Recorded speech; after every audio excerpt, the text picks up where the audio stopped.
Subscribe कीजिए education centre को और प्रेस कीजिए बेल आइकन नोटिफिकेशन पाने के लिए।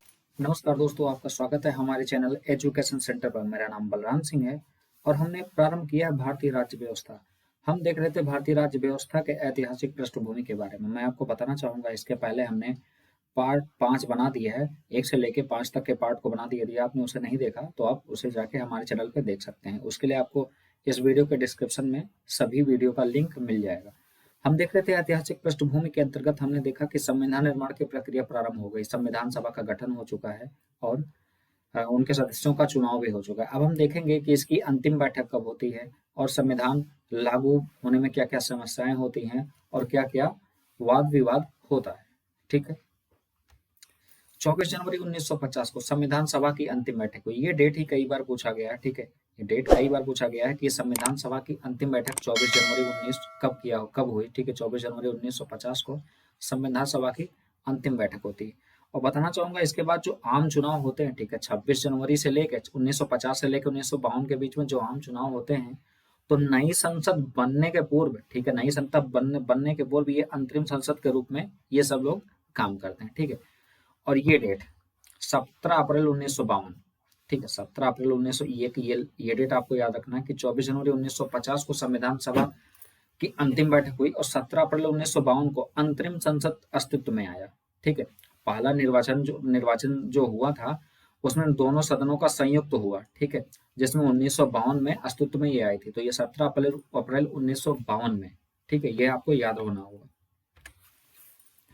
संविधान की समितियां, ठीक है, संविधान निर्माण के बाद हमने देखा था कुछ समितियों का गठन किया गया था। ठीक है, कुछ समितियों का गठन किया गया था जिसमें हम देखेंगे 8 बड़ी समितियां थी। ठीक है, और कुछ छोटी समितियां थी। ठीक है, जिसमें से कुछ छोटी समितियां थी। जो 8 समितियां थी उसमें कुछ महत्वपूर्ण थी। ठीक है, जिसको हम देखेंगे। देखिए, संघ समिति और संघीय समिति, ये याद रखिएगा कि पंडित जवाहरलाल नेहरू थे। ठीक है, माननीय पंडित जवाहरलाल नेहरू थे। इसमें देखिए संघ शक्ति और संघीय शक्ति इस तरीके से याद कर सकते हैं, क्योंकि संघ यूनियन हो गया आपका। ठीक है, तो संघ की जो शक्ति होगी वो किसमें किसमें निहित होगी, वो पीएम में। तो हमारी ये प्रधानमंत्री थे। ठीक है, तो ये संघ की शक्ति और संघीय शक्ति इनमें निहित थे। ठीक है, प्रांतीय कैसे याद करेंगे, प्रांतीय संविधान समिति की। देखिए, आपने सुना होगा पहले प्रांत बोला जाता था। ठीक है, प्रांतों को एकत्र किसने किया था, सरदार वल्लभ भाई पटेल ने। ठीक है, तो इस तरीके से याद कर सकते हैं कि सरदार वल्लभ भाई ने प्रांतों को एकत्र किया था।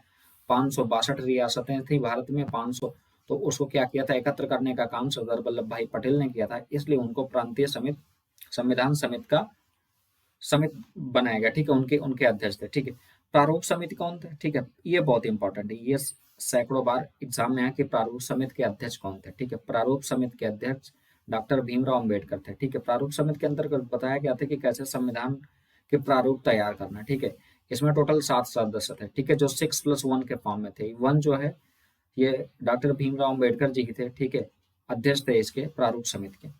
और ये मौलिक अधिकार भी कई बार प्रश्नों में आया कि मौलिक अधिकारों के अध्यक्ष कौन थे। ठीक है, जो समितियां थी उसके अध्यक्ष कौन थे, तो उसके सरदार वल्लभ भाई पटेल थे। ठीक है, मौलिक अधिकारों के सरदार वल्लभ भाई पटेल, अल्पसंख्यक के भी, ठीक है, जनजातीय के भी तथा बहिष्कृत क्षेत्र के बारे में भी। ठीक है, कभी यह याद रखिए कि जब मौलिक अधिकार उप समिति की बात कर ले, ठीक है, वहां पे जेबी कृपलानी, ठीक है, ये जेबी ये कृपलानी, ये ऐसा रहेगा। ठीक है, मिसिंग है यहाँ पे, थोड़ा सा मिस्टेक है। ये आपको एज इट इज पीडीएफ मिल जाएगी। आप टेलीग्राम पे जाइएगा, @माई एजुकेशन सेंटर जब टाइप करेंगे तो आपको इस तरीके का लोगो दिखेगा, उसे आप ज्वाइन कर लेंगे। ये आपको एज इट इज पीडीएफ मिल जाएगा। ठीक है, उसमें सब करेक्शन किया हुआ होगा। ठीक है, मौलिक अधिकार उप समिति, जब उप समिति की बात होगी, आपने देखा मौलिक अधिकारों जो उसके अध्यक्ष कौन थे मौलिक अधिकार समिति के, सरदार वल्लभ भाई पटेल थे। लेकिन ये मौलिक अधिकार उप समिति थी। ठीक है, जो यहाँ मौलिक अधिकार उप समिति थी वो जेबी कृपलानी थे। ठीक है, अल्पसंख्यक उप समिति के भी HC मुखर्जी। ये उप समिति, अल्पसंख्यक समिति की अगर हम बात करेंगे तो देखेंगे वहां पे भी सरदार वल्लभ भाई पटेल थे। लेकिन जब उप लग जाएगा तो वहां पे वो बदल जाएंगे। ठीक है, HC मुखर्जी हो जाएंगे।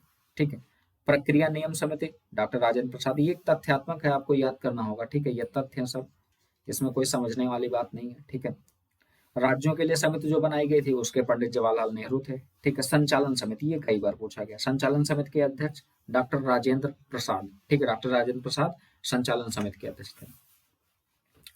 अच्छा, संविधान अभी हम प्रारूप के देख रहे थे, संविधान सभा का जो प्रारूप समिति उसकी हमने कहा था कि चर्चा करेंगे। देखिए, इसके अध्यक्ष सबसे पहले भीमराव अम्बेडकर थे, डॉक्टर भीमराव अम्बेडकर जी थे इसके प्रारूप समिति के अध्यक्ष। इसमें टोटल 7 सदस्य थे, ठीक है, लिखा भी हुआ, ठीक है, 7 सदस्य जो कि 6+1 के फॉर्म में थे। जो अन्य 6 सदस्य थे ये गोपाला स्वामी अयंगार, ठीक है, अल्लादी कृष्णा स्वामी अय्यर, ठीक है, डॉक्टर के.एम. मुंशी, सैयद मोहम्मद सादुल्लाह, ठीक है, ये थे। इनको याद करने की जरूरत नहीं है। देखिए, सबसे पहले इसमें ये अक्सर पूछा जाता है कितने सदस्य थे, ठीक है, टोटल 7, कुल 7 सदस्य। जब इस तरीके से है कुल कितने सदस्य थे तो आप 7 लगाएंगे, लेकिन जब लिखे कि इसमें कितने सदस्य थे, सदस्यों की संख्या केवल 6 ही थी, सदस्यों की संख्या केवल 6 थी। जो भीमराव अम्बेडकर जी को लेकर टोटल 7 है। जब कुल की बात करेगा तो हम 7 पे टिक करेंगे। देखिए, ये 2 नाम बहुत पूछते हैं, ठीक है, 7 में से एन माधव राव और टी कृष्णमाचारी, ठीक है।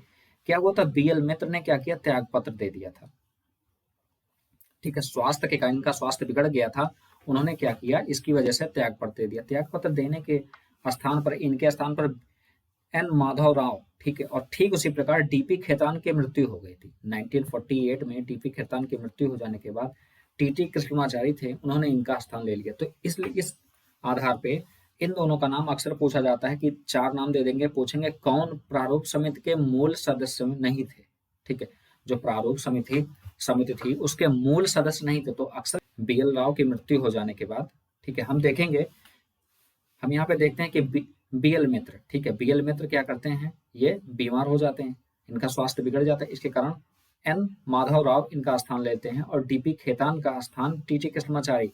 तो प्रश्न इस प्रकार से पूछा जाता है कि कौन मूल प्रारूप समिति के सदस्य नहीं थे, मूल मतलब प्रारंभ में जो जिसका गठन किया गया था उसके नहीं थे। तो आप देखेंगे एन माधव राव, ठीक है, एन माधव राव और टी कृष्णमाचारी ये ऐसे थे जो मूल समिति के, जो मूल प्रारूप समिति थे उसके सदस्य नहीं थे। ये तो बाद में बने ना, इनका स्वास्थ्य, डीपी खेतान जी की मृत्यु हो गई और बीएल मित्र का स्वास्थ्य बिगड़ जाने के कारण ऐसा हुआ, ठीक है।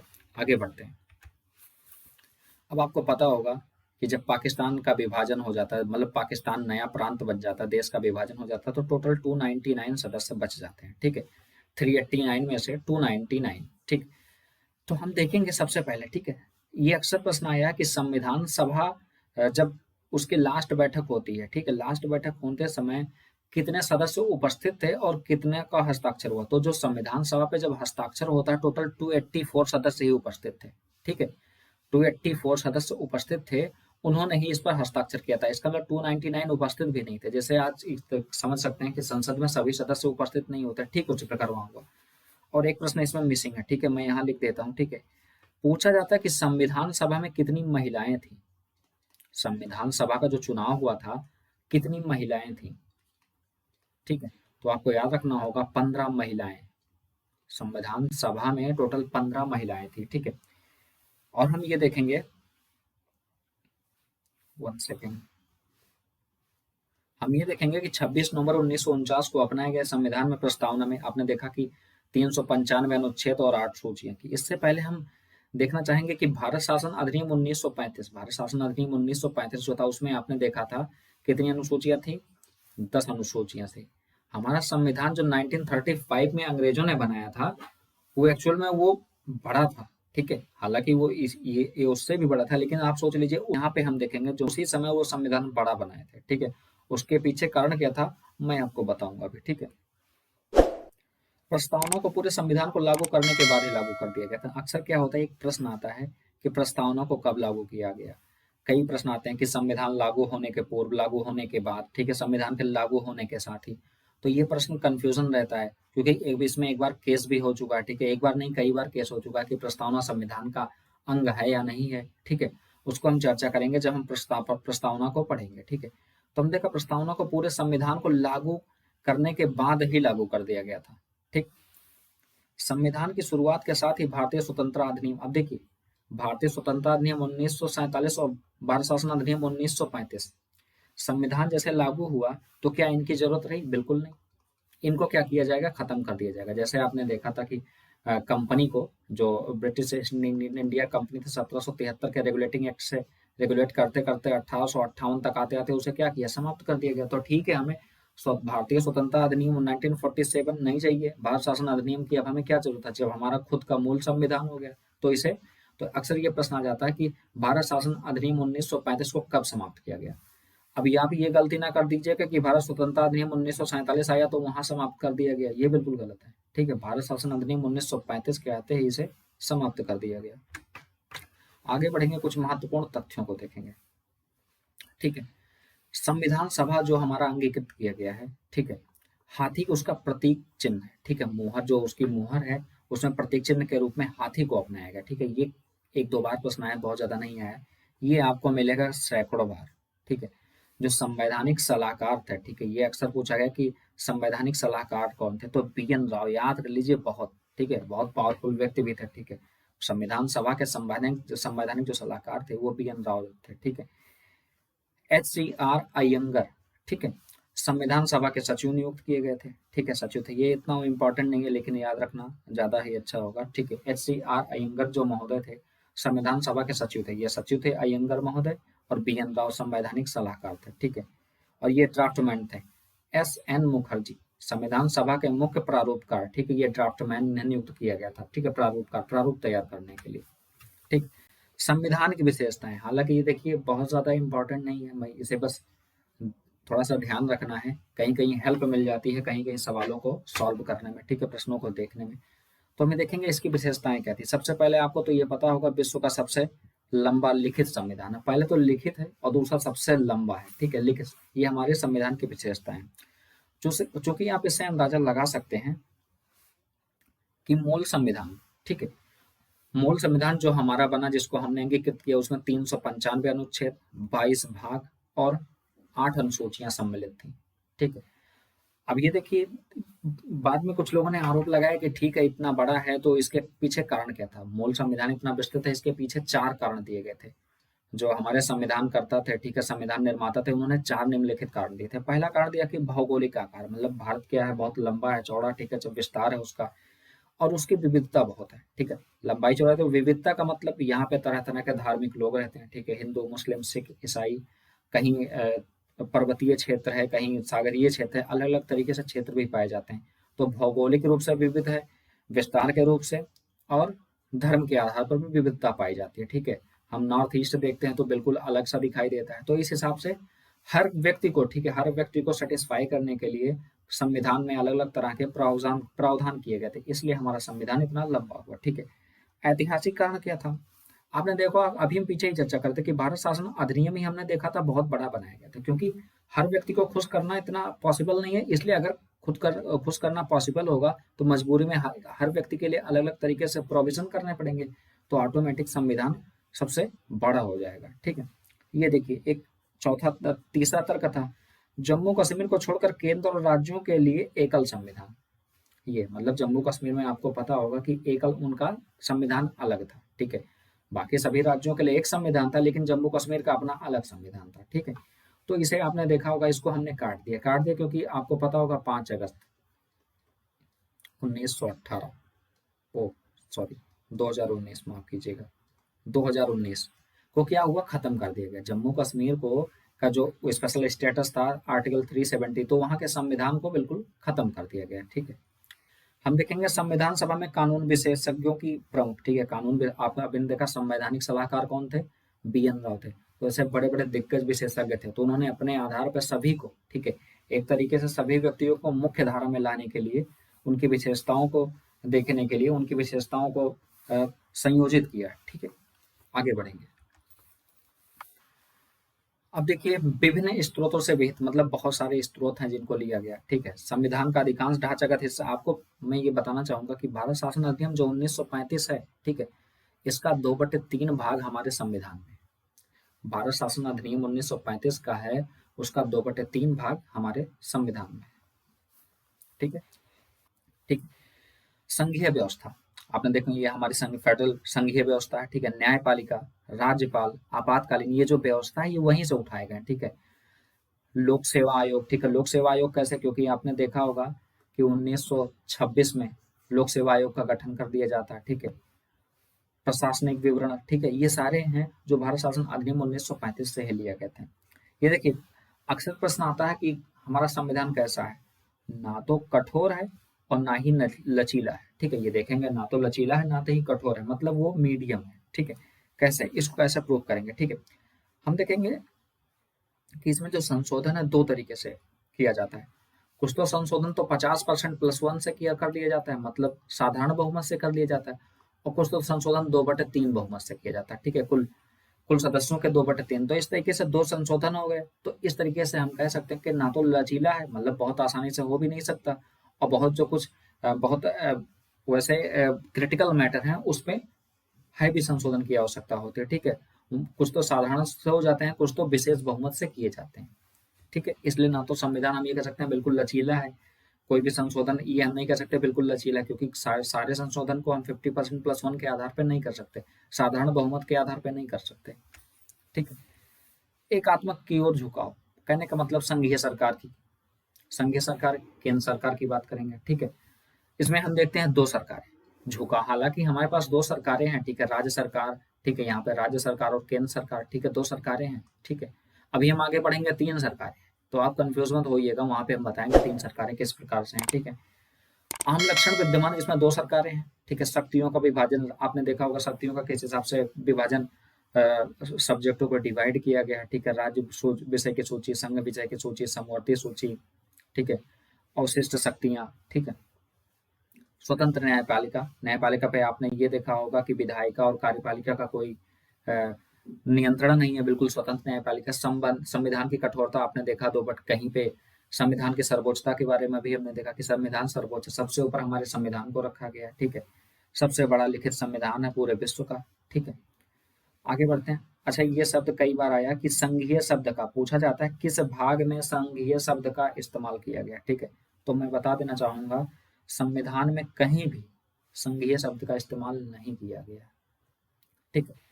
संसदीय संप्रभुता एवं न्यायिक सर्वोच्चता में समन्वय, ठीक है। संसद की सर्वोच्चता, आखिर ये कैसे प्रूव करेंगे कि हमारा संसद सर्वोच्च है, ठीक है।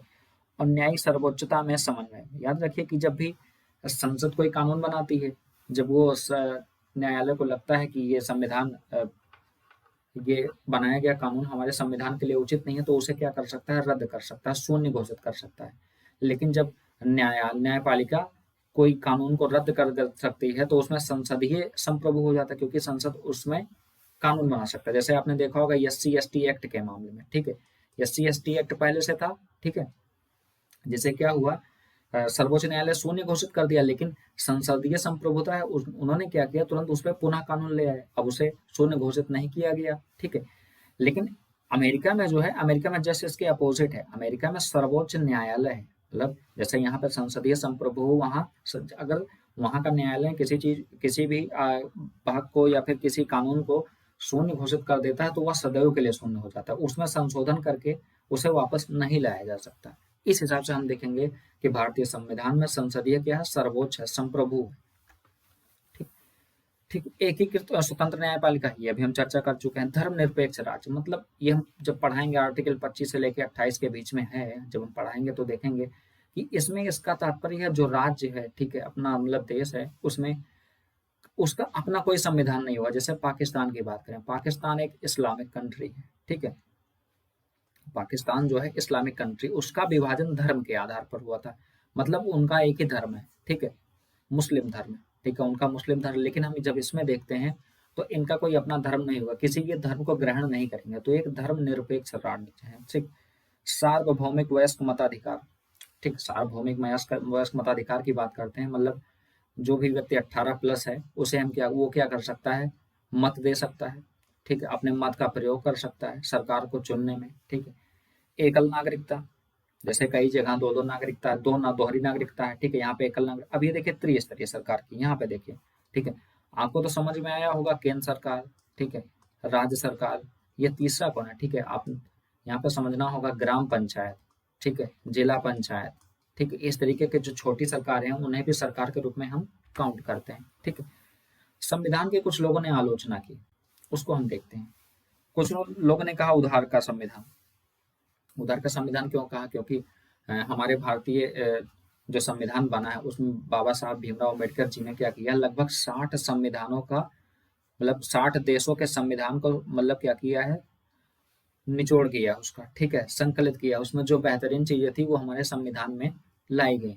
और भारत शासन अधिनियम 1935, जो भारत शासन अधिनियम 1935 है, उसका 2/3 भाग भी हमारे संविधान में है।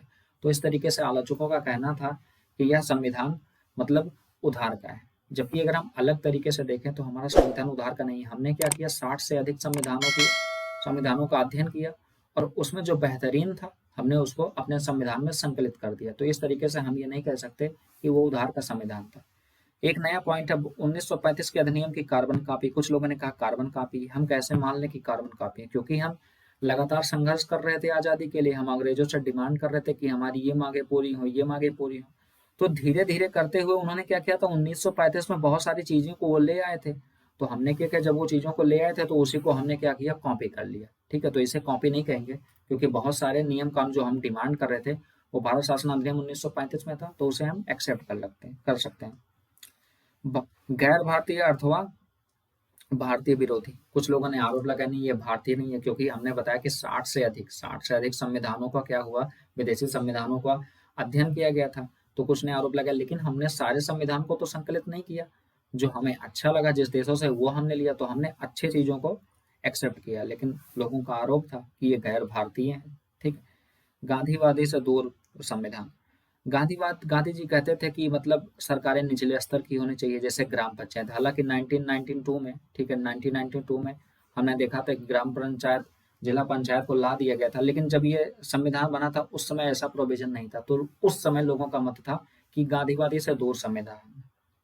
महाकाव्य आकार, अब आकार तो बड़ा ही होगा, क्योंकि अलग अलग लोगों को संतुष्ट करने के लिए, हर व्यक्ति को मतलब मुख्य धारा में लाने के लिए, ठीक है, चाहे वो किसी भी कास्ट का हो या किसी भी जन्म जात या धर्म के आधार पर, हम उसे क्या किया, मुख्य धारा में लाने के लिए वकीलों के स्वर के बारे में बात करेंगे।